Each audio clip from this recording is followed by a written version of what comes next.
નમસ્કાર, GSTV news જોઈ રહ્યા છો આપ. હું છું માનસી. વાત કરીશું ગુજરાતમાં અધિકારી રાજની. આજે 12 વાગ્યા મુદ્દો એટલા માટે ઉપાડવાની ફરજ પડી છે કારણ કે ભારતીય જનતા પાર્ટીના જે નેતાઓ છે કે જે કહી રહ્યા છે કે અમારી વાતો તો ઉપર સુધી પહોંચતી જ નથી, એ અધિકારીઓ કે જે બની બેઠેલા છે તેઓની જ વાત સાંભળવામાં આવે છે.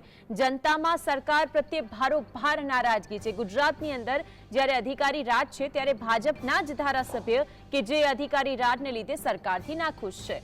પ્રજા તો ઠીક, ભાજપના ધારાસભ્યો પણ અધિકારી રાજથી નાખુશ છે. સચિવાલયથી માંડીને કોર્પોરેશન, કલેક્ટર કચેરી સહિત સરકારી કચેરીઓની અંદર પણ આ જ પ્રકારની સ્થિતિ છે. અત્યાર સુધી ભારતીય જનતા પાર્ટીના 17 ધારાસભ્યો છે કે જેમણે ઉપર વાત પહોંચાડી છે, પરંતુ તેના ઉપર ધ્યાન નથી આપવામાં આવ્યું.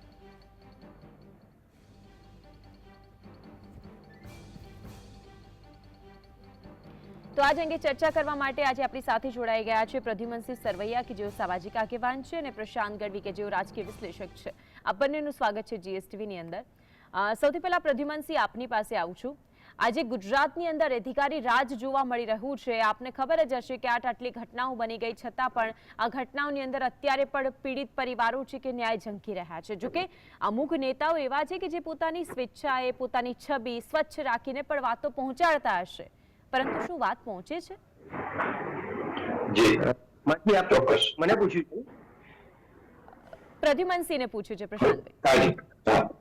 હાજી, આપણે જોઈએ છીએ અત્યાર સુધી તો પ્રજા ભ્રષ્ટાચાર બાબત અનેક ફરિયાદ કરતા હતા, પરંતુ જ્યારે ભાજપના ધારાસભ્યો ફરિયાદ કરવા બહાર આવ્યા છે ત્યારે હવે અતિરેક થઈ ગયો કહેવાય. અને ભાજપના ધારાસભ્યો પોતે જ જ્યારે એમ કહેતા હોય કે રાજ્યમાં અધિકારી રાજ ચાલી રહ્યું છે, ત્યારે લોકશાહી બાબત આ એક શરમજનક વાત કહેવાય કે ક્યાંક ને ક્યાંક ત્રુટી છે. આપણે જોઈએ કે ભૂતકાળમાં હમણાં જે તાજેતરમાં દુર્ઘટનાઓ બની છે, આ અગ્નિકાંડની, હરણીકોટ કાંડ કે તક્ષશિલા કે મોરબી ઝૂલતા પુલનો, એની પાછળ તો મૂળભૂત ભ્રષ્ટાચાર જ છે, અધિકારી લેવલનો જે ભ્રષ્ટાચાર છે. અને એનાથી પણ વિશેષ શરમજનક વાત એ છે કે એ પીડિત લોકોને હજી સુધી કઈ સહાય મળી નથી, ન્યાય નથી મળ્યો અને નવી એસઆઈટીઓની નિમણૂક થઈ રહી છે. એટલે પીડિત પરિવારોએ જ્યારે રોડ ઉપર આવવું પડે છે એ એનાથી પણ વધુ શરમજનક છે. એટલે જે રાષ્ટ્રવાદથી ઓળખાતી સરકાર હવે ભ્રષ્ટાચાર અને મોંઘવારી અને ઉદ્યોગપતિઓને સહકાર દેવો, એક વન સાઇડ સહકાર દેવો, એવી ઓળખ હવે નવી ઊભી થઈ રહી છે. અને સરકારને પણ હાઈકોર્ટના ફટકાર વિના કે કઠોર શબ્દ વિના સરકાર પણ નિર્ણય લેતી નથી. એ ખરેખર એક વિચારવા જેવી વાત છે. હાજી પ્રશાંતભાઈ, જે રીતે પ્રદ્યુમનસિંહે વાત કરી કે આખરે જો આટલી ઘટનાઓ બની જાય, પીડિત પરિવાર ન્યાય માટે ઝંખતો હોય, ભારતીય જનતા પાર્ટીના નેતાઓ પણ આગળ વાત પહોંચાડતા હોય, પરંતુ અધિકારી રાજ એવું છે કે સી ખબર વાતો તો ક્યાં જાય છે. છેલ્લા ઘણા સમયથી ગુજરાતની સરકારની તંત્રની પરિસ્થિતિમાં આખી એક અલગ, એટલે પેલું નથી કહેતા કે ફૂટબોલના ગ્રાઉન્ડમાં વચ્ચે સેન્ટર લાઈન હોય એટલે ગોલ પોસ્ટ આ અને ગોલ પોસ્ટ આ, એવું ચાલે છે. અધિકારીઓ એમની રીતે એમનું કામ કરે છે. તંત્રમાં સરકારી એટલે ચૂંટાયેલી પાંખ, એ ધારાસભ્ય, મંત્રીઓ અને ઇવન ખુદ મુખ્યમંત્રી સુધી, એ લોકો એમની રીતે ખાલી અધિકારીઓને સૂચનાઓ આપે છે. પછી એ સૂચના પ્રમાણે કામ થયું ના થયું, એમના પ્રમાણે થયું, એનું કોઈ જ મોનિટરિંગ એટલે બેકએન્ડ કશું એવું છે નહીં કે એવી સૂચના આપી હતી તો કામ કેમ નથી થયું. અને અધિકારીઓને બેફામ બનવા પાછળ હું સ્પષ્ટ માનું છું છેલ્લા કેટલાય વખતથી કે એના માટે જવાબદાર માત્ર ને માત્ર જો કોઈ છે તો એ આપણા આદરણીય પ્રધાનમંત્રી શ્રી, કારણ કે એમણે પહેલેથી અધિકારીઓને જ એ રીતે ટ્રીટ કર્યા છે કે મારા સિવાય કોઈનું સાંભળવું નહીં.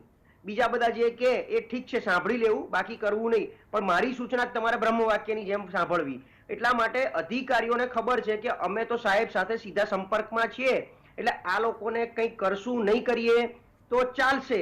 અને અત્યારે ઘણા ધારાસભ્યો શું છે, 161 માંથી 100 કરતા વધારે ધારાસભ્યો તો નવા છે જે પહેલી વાર ચૂંટાઈને આવ્યા છે, જે ઓલરેડી માત્ર સાહેબની આભામાં, આ સાહેબના આશીર્વાદથી અને અહીંયા આવ્યા પછી અમે તો સ્કૂલમાં બાળકોને જે રીતે ક્લાસ ટીચર કે અને એટલી જ સૂચના માનવાની હોય એટલું એ માનવા માટે સર્જાયેલા છે. એ બની બેઠેલા નેતા છે, સ્વયંભૂ અને પ્રજામાંથી આવેલા નેતા નથી. એટલે એ લોકોને પ્રજાના પ્રશ્નો કેવી રીતે મૂકવા, જેમ પહેલાના સમયમાં ધારાસભ્યો રજૂઆત કરવા આવતા તો એ ગ્રાઉન્ડ લેવલે પોતે જઈને આવતા, ગ્રાઉન્ડની વાસ્તવિકતાને ચકાસી અને પછી અહીંયા આવીને સરકારમાં રજૂઆત કરતા, અને કામ કેટલું ક્રિટિકલ છે, એની ક્રિટિકાલિટી શું છે, એની ગંભીરતા શું હોવી જોઈએ, એનું એ ભાન કરાવતા તંત્રને અને સરકારને, અને સરકારે કરવા માટે મજબૂર બનતી હતી અને અધિકારીઓને પણ એ ખબર પડતી કે આ અમારી ફરજમાં આવે છે. અત્યારે શું છે કે અધિકારીઓ નેતાઓ રહી ગયા વર્સિસ ફાઈ ગયા અને ભ્રષ્ટાચાર એમના ડીએનએ માં ઘૂસી ગયો છે. જેમ કર્ણાટકમાં 40% સરકાર હતી, એમ અહીંયા એટલીસ્ટ ટકાવારી ખબર નથી, બહાર નથી આવતી, પણ અહીંયા ટકાવારીની સરકાર ચોક્કસ છે, અને એમાં પણ અધિકારીઓ જ, કારણ કે નેતાઓ સુધી બી એ પહોંચે છે કે નહીં, કામ જે છે એમાં પણ અમુક ટકાની જ વાત સંભળાય છે. હા, એટલે ચોક્કસ ટકાવારી તો છે જ. અને આમાં કેવું હોય, જે નાના યુનિટ હોય, કોર્પોરેશન, જિલ્લા પંચાયત, નગરપાલિકા, ત્યાં નગરપાલિકાના પદાધિકારીઓ એટલે કે નેતાઓ અધિકારીઓને ફોર્સ કરી અને પછી ભેગા બેસાડી અને એમની બંને મલાઈ વેચીને ખાતા હોય છે. સચિવાલય કક્ષાએ, વિભાગ કક્ષાએ, એચઓડી કક્ષાએ, જે એચઓડી કહેવામાં આવે છે, જૂના સચિવાલયમાં જે ઇમ્પ્લિમેન્ટેશન એજન્સીઓ છે, વિભાગની સબ વિભાગો, એ લોકોમાં અધિકારીઓનું રાજ વધારે ચાલે, કારણ કે ત્યાં સુધી ધારાસભ્યો કે મંત્રીઓ, નેતાઓ પહોંચતા નથી, એટલે એ લોકો ત્યાં ગોઠવણ નથી કરી શકતા. એટલે મોટી મલાઈ જે છે એ અધિકારીઓ ખાય છે. નીચેની મલાઈ જે છે, જિલ્લા સ્તરની, તાલુકા સ્તરની, એ પદાધિકારીઓ અને અધિકારીઓ ભેગા થઈને ખાય છે, કારણ કે બહુ નાની, એટલે એ એમનામાં ખુશ છે, એટલામાં ખુશ છે, અને એટલામાં એમનું રજવાડું ચાલી જાય છે. આજે તમે જુઓ તો કોઈ પણ વસ્તુની રજૂઆત તમે કરો તો અધિકારીઓ સૌથી પહેલા તો સચિવાલયમાં મળતા બીવે છે, ફોન પર વાત કરતા બીવે છે. તમે એમને મેસેજ કરો તો એ ફોન પર મેસેજનો જવાબ પણ નથી આપતા, ઓફિશિયલ કર્યો હોય તો પણ. એટલે આપણે એવું નથી કે આપણા સ્વાર્થનો વાત કરી હોય. તમે કોઈ અધિકારીને મેસેજ કરો, સાહેબ મેં ફલાણી જગ્યાએ ભૂવો જોયો, પાણી જોયું, આ જોયું, તે જોયું, એની ઉપર કંઈક અસર કરો, એટલે અમલ કરાવડાવો, કંઈક નિરાકરણ લાવો, એ મેસેજ પણ એ લોકો રીડ કરે, એનો જવાબ નથી આપતા. મેસેજ તો છોડો, તમે એમને કઈ રજૂઆત મોકલાવી હોય તો એ પણ ગાર્બેજની જેમ ઠંડા બસ્તામાં બાજુ પર હોય છે. અને ક્યાંક ટેલિફોનિક વાત કરો તો હાય હા કરીને ફોન મૂકી દે છે. ઘણા લોકો તો ફોન પણ નથી પણ એટલા માટે પ્રશાંતભાઈ, કારણ કે નેતાઓને તો ક્યાં ફરક પડવાનો છે, અધિકારીઓને ક્યાં ફરક પડવાનો છે, કારણ કે એમની તો એસી કેબિનો છે, એમના માટે તો કાર પિકઅપ લેવા અને મૂકવા માટે જાય છે. એમને ક્યાં સામાન્ય માણસની જેમ ખાડાઓમાંથી પસાર થવાનો વારો આવતો હોય છે, એમને ક્યાં એમના ઘરની અંદર પાણી ભરાઈ જતા હોય છે, એમને ક્યાં દબાણની એવી સ્થિતિ સર્જાતી હોય છે કે એમના ઘરની બાલ્કની તૂટી છે. એટલે એમને ફરક ન પડે એવું સ્વાભાવિક છે, અને એ વસ્તુ માનવી રહી. આપની પાસે આવું છું પ્રદ્યુમનસિંહ. વહીવટી તંત્ર પર પણ ભ્રષ્ટાચારના અજગરે ભરડો લીધો છે, એવું એટલા માટે કારણ કે આપણે જોયું હશે કે કઈ રીતે આ બધી જ પ્રવૃત્તિઓ થઈ રહી છે. સ્થાનિક સ્વરાજના જે એકમો છે એની અંદર ભ્રષ્ટાચાર છે, ભ્રષ્ટ અધિકારીઓ સાથે જે ભાજપના હોદ્દેદારો છે તેઓની સાંઠગાંઠ સામે આવતી રહી છે. જી, હમણાં પ્રશાંતભાઈ વાત કરી એ રીતે સત્તાનું કેન્દ્રીકરણ થઈ ગયું છે. માત્ર લિમિટેડ માણસો, જે રાજકીય વ્યક્તિઓ છે, હોદ્દેદારો, એમનું અને અધિકારીઓનું, એ પણ ઉપલા લેવલે અધિકારીનું ચાલે છે.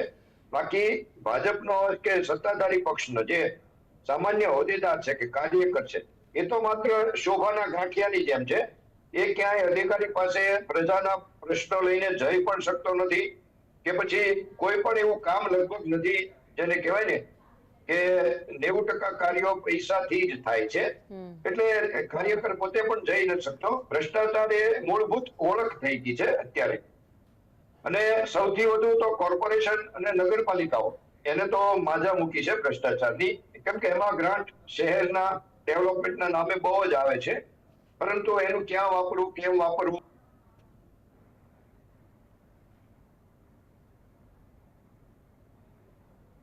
આપનો અવાજ નથી આવી રહ્યો પ્રદ્યુમનસિંહ. પ્રશાંતભાઈ, આપની પાસે આવું છું. ગુજરાત હાઈકોર્ટે જે રીતે કઠોર શબ્દમાં સરકારની ટીકા અને ફટકાર લગાવી હતી, તેમ છતાં ખુદ આ સરકાર આ દુર્ઘટનામાં ભ્રષ્ટ અધિકારીઓને, ભાજપના અધિકારીઓને છાવરવાના પ્રયાસમાં હતી જ. અને આપણે જોઈ જ રહ્યા છે, પીડિતો કહે છે કે તમે કઈ રીતે તપાસ કરી રહ્યા છો તે અમને સુધી જણાવો. રાજકોટની જે ઘટના બની, પોલીસ કમિશનરને બદલી લેવામાં આવ્યા, પરંતુ બીજા પોલીસ કમિશનર તો મીડિયાને એન્ટર જ નથી થવા દેતા. એવી તો શું સાંઠગાંઠ છે અધિકારીઓ સાથે? એવું તો શું છે કે જે બહાર નથી આવવા દેવું?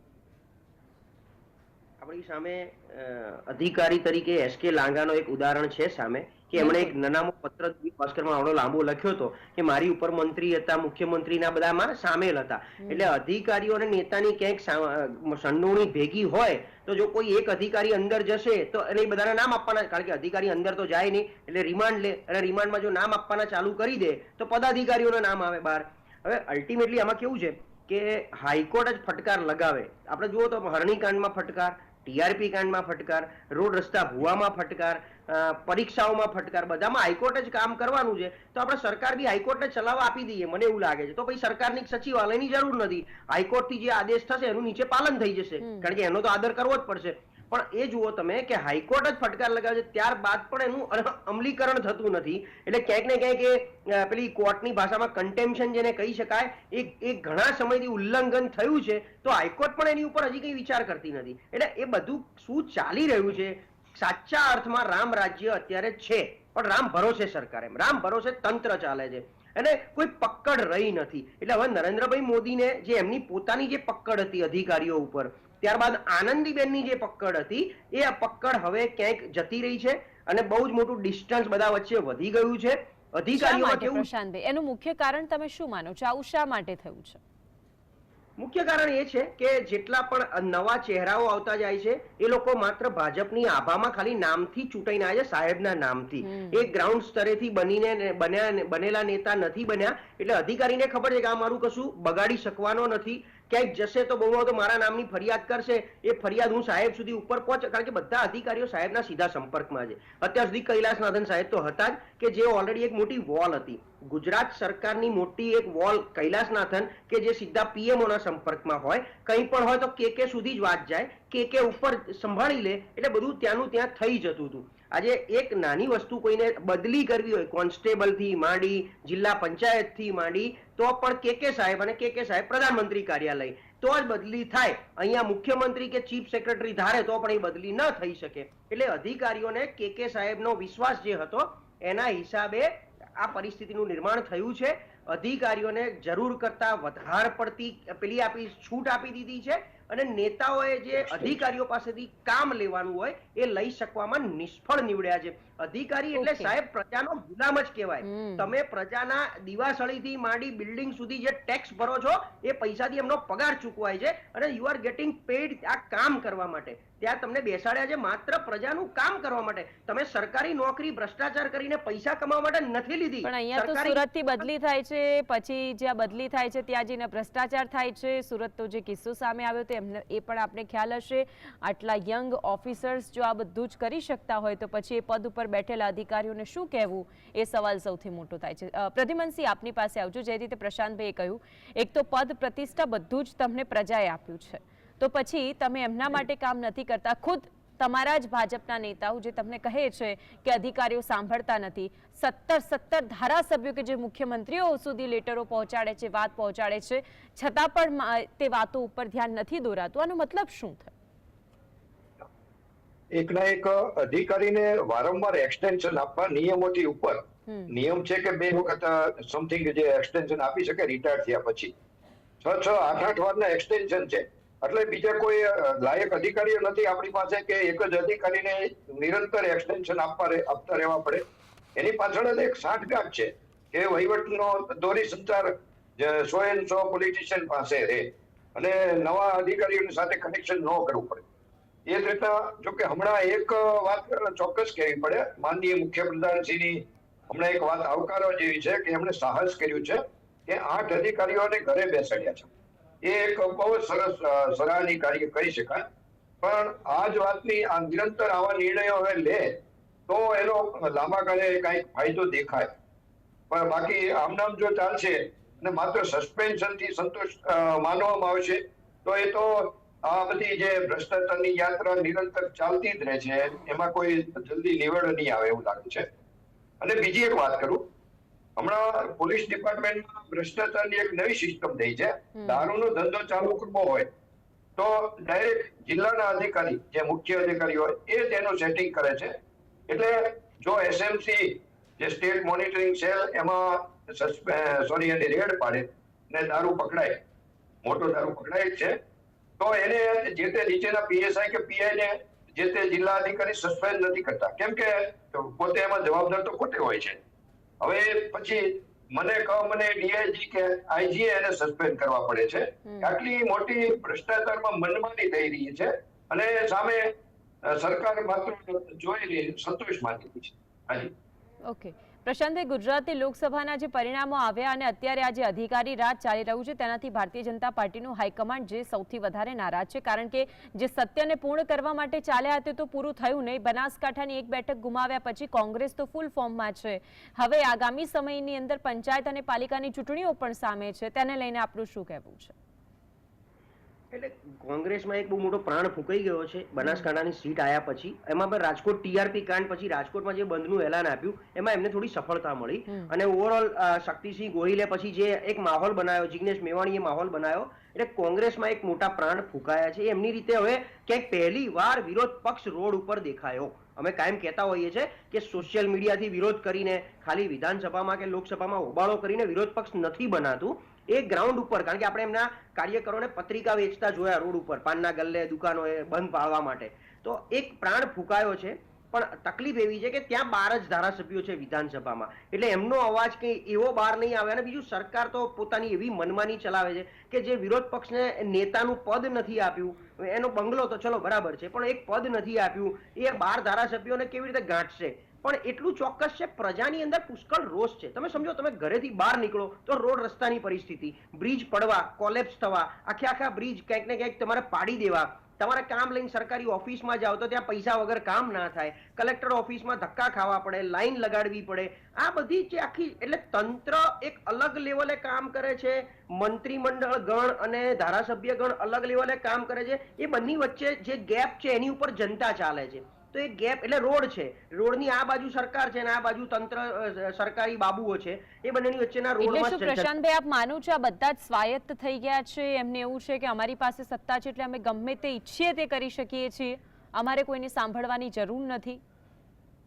ગમે તે ઈચ્છીએ કરતા અમને જે કરવું છે એ જ અમે કરીશું, એ સિવાય કંઈ જ નહીં કરીએ. જ્યાં અમારો સ્વાર્થ છે એના માટે અમે ગમે તે કરશું. હમણાં 2 દિવસ પહેલા જ કંઈક આવ્યું હતું કે કોન્ટ્રાક્ટનો એક એમ્પ્લોય, આપના જ મેં છાપામાં વાંચ્યું હતું, કોન્ટ્રાક્ટનો એક એમ્પ્લોય કંઈક બહુ મોટી લાંચ માંગી, અને એ પણ સાવ નગરપાલિકા કે તાલુકા પંચાયત જેવી નાની જગ્યાએ. તમે સમજો, એક તો સૌથી પહેલા કોન્ટ્રાક્ટની આખી ભરતી થયેલી છે, એ લોકોને ખબર છે કે બહુ તો મને નોકરીમાંથી કાઢી મૂકશે, એના કરતા જે બેઠો છું એટલી વારમાં જેટલું મને કમાવા મળે. અને કોઈ બી ઓફિસમાં તમે જાઓ, સાહેબ આપણું કંઈક જોજો ને, સાહેબ આપણું કંઈક જોજો ને, અમે જઈએ ને તો અમને આવું કહે છે. અને અધિકારીઓની ઓફિસમાં તમે જાઓ અને વેઇટિંગમાં બેસો અને ભૂલથી એ ક્યાંક બહાર નીકળી જાય એટલે આપણે એમની પાછળ જઈએ ને, સર, એટલે પેલો એકદમ રોફથી ગયો, અભી પોસિબલ નહીં હે, અભી બહુત મીટિંગ હે, અભી એ હે. આ એકદમ પ્રેક્ટિકલ વાત કરી રહ્યો છું કે એ લોકો જે રોફથી વાત કરતા હોય એટલે આપણને એમ લાગે કે આપણે એમના ગુલામ છીએ, એ અહીંના રાજા બાદશાહ છે, અને આપણે ઝૂકીને હાથ જોડીને એમને પૂછવાનું, સાહેબ એક મીટિંગ તો આપો.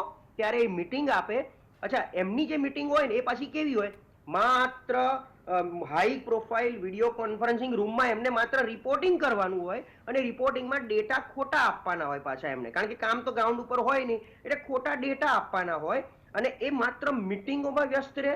મિટિંગોમાંથી બહાર નીકળે તો એમને પ્રવેશોત્સવ, ગુણોત્સવ, ગરીબ કલ્યાણ મેળા, ત્યાં જઈને સ્ટેજ ઉપર ફોટા પડાવવાના હોય. એ સિવાય મને કોઈ એક વ્યક્તિ એવી, એટલે અધિકારી બધાને આપણે ગાળો ન દઈ શકીએ, બધા એવા નથી, ઘણા બધા એવા છે કે એમની મનસા છે કે અમારે કામ કરવું છે, પણ એમને પાછું એમનો ઉપરી અધિકારી કામ નથી કરવા દેતો, કારણ કે એની ઉપર પાછું અલગ પ્રકારનું પ્રેશર છે. એટલે આખી જે ચેન બની છે ને, એ ચેન અત્યારે એકદમ આર્ટિફિશિયલ બની છે. આર્ટિફિશિયલ ઇન્ટેલિજન્સ તો હમણાં શોધાયું, પણ ગુજરાતમાં આર્ટિફિશિયલ ઇન્ટેલિજન્સ 2000ની સાલથી ચાલે છે કે ઉપરના વ્યક્તિના ભેજાની ઇન્ટેલિજન્સ અને આર્ટિફિશિયલી કામ કેવી રીતે કરાવવું, આનું નામ artificial intelligence for Gujarat government છે. અને હું તો રોજ અનુભવું છું, હું તો મારું કામકાજ જે પ્રમાણે સચિવાલયમાં રોજ આંટા મારું છું. અમને બી અધિકારીઓ, હું તમને એક અધિકારીનું નામ આમ તો ના આપવું જોઈએ, હું તમને બતાવું, મેં આઈએએસ ઓફિસર છે, સારામાં સારી કક્ષાએ બેઠા છે, અને એમને મળવા માટે થઈ અને અલગ અલગ, હું તમને નામ છુપાઈને મેસેજ બતાવું તો તમે જોઈ શકો છો, હું નામ છુપાઈ રહ્યો છું, પણ કઈ તારીખે? 18 માર્ચ, 9 એપ્રિલ, 27 એપ્રિલ, 29 એપ્રિલ, 5 મે, અને હમણાં લેટેસ્ટ સતત મેસેજ કર્યો છે મળવા માટે. એ માણસે મને વોટ્સએપ પર જવાબ સુદ્ધા નથી આપ્યો. તમે જોઈ શકો છો કે જે મેં એમને મેસેજ નાખ્યો છે નામ હું એટલા માટે કે એ માણસનું નામ મારે જાહેરમાં ન આપવું જોઈએ, પણ મળવાની તસદીશ સુદ્ધા માટેનો મેસેજ એટલીસ્ટ એટલું લખી શકતો હતો કે હું આ વીકમાં તેમનો busy છું. જવાબ શું છે પ્રશાંતભાઈ? આપને ખ્યાલ હશે, અધિકારી છે, તેમનો એક હોદ્દો છે અને તેઓ તેમની ઈચ્છા હશે ત્યારે મળશે, એનો જવાબ આ છે, જે પ્રમાણે આપણે વાતનો ઉલ્લેખ કર્યો હતો. પ્રદ્યુમનસિંહ, જે રીતે પ્રશાંતભાઈ ઘણી બધી વાતો કહી અને તેમાં પણ એમણે એ વાત સ્પષ્ટ કહી દીધી કે જ્યારે સત્તા મળે છે ત્યારે સત્તાનો ઉપયોગ આખરે કઈ રીતે કરવો તે કદાચ અધિકારીઓમાં એ ખુરશી ઉપર બેસીને એવું થઈ જતું હશે કે હવે તો અમે જે ઈચ્છીએ એ જ કરીશું. હા, એ અધિકારી છે અને એની ઓળખ સરકારી સર્વન્ટ તરીકેની હોય છે ઓન પેપર. તો ગવર્નમેન્ટ સર્વન્ટ જેને કહે ને, એ રાજા નથી, એ ન ભૂલવું જોઈએ. એમણે પ્રશાંતભાઈને જવાબ નથી દીધો, 3 વાર કીધું છતાંય એ જ મોટી વાત છે. આપણે રજવાડાઓને આ બધું ત્યાં એની પાસેથી લઈને જે અત્યારે અધિકારીઓને આપ્યું છે, તો એના માટે અત્યારે હજી સંતોષ નથી પ્રજામાં. આવા બધા પ્રશ્નો છે અને એ માટે સમસ્ત નાગરિકોએ જાગૃત થવું પડશે. ને વાત કરીએ તો અત્યારે આઉટસોર્સિંગ એટલે કે કોન્ટ્રાક્ટ પદ્ધતિ જે છે એ ભ્રષ્ટાચારનું સૌથી મોટું એક ક્ષેત્ર છે અને સરકારની નજર સામે જ બની રહ્યું છે.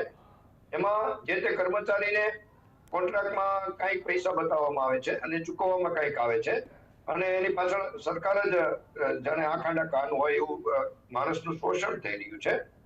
અને બીજી વાત કરીએ, ભ્રષ્ટાચારની વાત કરીએ તો કોર્પોરેશનો, નગરપાલિકાઓમાં માત્ર 2 ઇંચ વરસાદ પડે ત્યાં પાણી ભરાય છે બધે સોસાયટીઓમાં.